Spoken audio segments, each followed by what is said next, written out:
இதுதான் டூசா கம்பெனியோட 2-in-1 tyre inflator. வாங்க இதை இப்போ அன்பாக்ஸ் பண்ணலாம். ஓப்பன் பண்ணதும் டயர் இன்ஃப்ளேட்டர் கொடுத்துருக்காங்க. நல்ல ப்ரீமியமாகவே இருக்குது.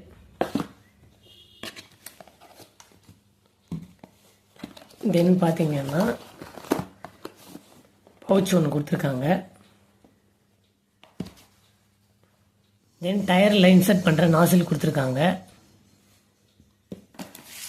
அதுக்கப்புறம் பார்த்தீங்கன்னா 12 volt சாக்கெட் கொடுத்துருக்காங்க. தென் பல விதமான போர்ட்ஸ் கொடுத்துருக்காங்க. அதாவது ஃபுட்பால்லையோ சைக்கிள்லேயோ அடிக்கிறதுக்கு யூஸ்ஃபுல்லாக இருக்கும். இப்போ இதில் என்னென்ன பட்டன்ஸ் இருக்குன்னு பார்க்கலாம். ஆன் ஆஃப் பட்டன் இருக்குது, மோட் சேஞ்ச் பண்ணுற பட்டன் இருக்குது, ஏர் ப்ரெஷர் இன்க்ரீஸ் பண்ணுற பட்டன் இருக்குது, ஏர் ப்ரெஷர் டிக்ரீஸ் பண்ணுற பட்டன் இருக்குது, தென் லைட் ஆன்